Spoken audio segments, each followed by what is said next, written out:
मित्रों, आप सभी को अपने YouTube चैनल में तहे दिल से स्वागत करता हूं। आप देख रहे हैं ओपी टेक्निकल 1 YouTube चैनल। दोस्तों, आज हम जानेंगे कि भागवत पुराण के अनुसार यह है माता तुलसी की संपूर्ण कथा।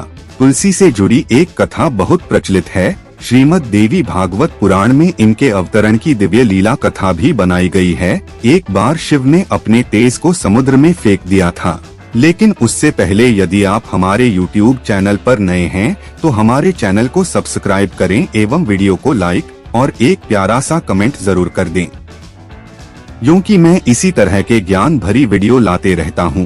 आइए वीडियो में चलते हैं। उस शिव जी के तेज से एक महातेजस्वी बालक ने जन्म लिया। यह बालक आगे चलकर जालंधर के नाम से पराक्रमी दैत्य राजा बना। इसकी राजधानी का नाम जालंधर नगरी था। दैत्यराज कालनेमी की कन्या वृंदा का विवाह जालंधर से हुआ। जालंधर महाराक्षस था। अपनी सत्ता के मद में चूर उसने माता लक्ष्मी को पाने की कामना से युद्ध किया, परंतु समुद्र से ही उत्पन्न होने के कारण माता लक्ष्मी ने उसे अपने भाई के रूप में स्वीकार किया। वहां से पराजित होकर वह देवी पार्वती को पाने की लालसा से कैलाश पर्वत पर गया। भगवान देवाधिदेव शिव का ही रूप धर कर माता पार्वती के समीप गया, परंतु मां ने अपने योग बल से उसे तुरंत पहचान लिया तथा वहां से अंतर्ध्यान हो गयी। देवी पार्वती ने क्रुद्ध होकर सारा वृतांत भगवान विष्णु को सुनाया।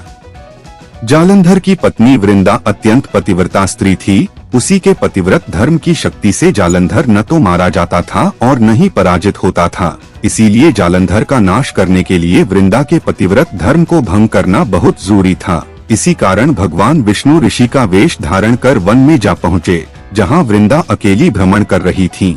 भगवान के साथ 2 मायावी राक्षस भी थे, जिन्हें देखकर वृंदा भयभीत हो गई।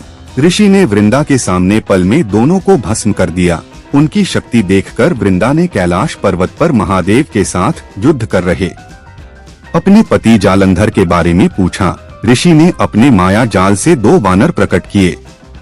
एक वानर के हाथ में जालंधर का सिर था तथा दूसरे के हाथ में धड़। अपने पति की यह दशा देखकर वृंदा मूर्छित होकर गिर पड़ी। होश में आने पर उन्होंने ऋषि रूपी भगवान से विनती की कि वह उसके पति को जीवित करें। भगवान ने अपनी माया से पुनः जालंधर का सिर धड़ से जोड़ दिया, परंतु स्वयं भी वह उसी शरीर में प्रवेश कर गए। वृंदा को इस छल का जरा आभास न हुआ।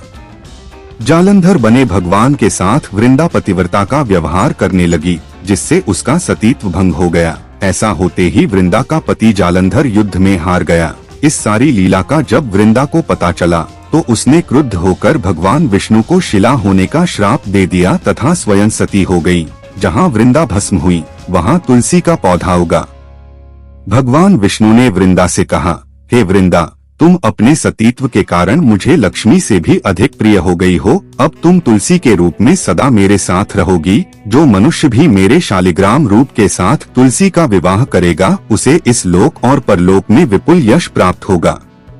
जिस घर में तुलसी होती है वहाँ यम के दूत भी असमय नहीं जा सकते। गंगा व नर्मदा के जल में स्नान तथा तुलसी का पूजन बराबर माना जाता है। चाहे मनुष्य कितना भी पापी क्यों न हो, मृत्यु के समय जिसके प्राण मंजरी रहित तुलसी और गंगा जल मुख में रखकर निकल जाते हैं, वह पापों से मुक्त होकर वैकुंठ धाम को प्राप्त होता है। जो मनुष्य तुलसी व आंवलों की छाया में अपने पितरों का श्राद्ध करता है, उसके पितर मोक्ष को प्राप्त हो जाते हैं। उसी दैत्य जालंधर की यह भूमि जालंधर नाम से विख्यात है। सती वृंदा का मंदिर मोहल्ला कोट किशनचंद में स्थित है। कहते हैं इस स्थान पर एक प्राचीन गुफा थी जो सीधी हरिद्वार तक जाती थी। सच्चे मन से 40 दिन तक सती वृंदा देवी के मंदिर में पूजा करने से सभी मनोरथ पूर्ण होते हैं। दोस्तों, अब मुझे दीजिए इजाजत और मुझे आशा नहीं पूर्ण विश्वास है कि यह वीडियो आप लोग को काफी पसंद आया होगा। जय हिंद, जय भारत।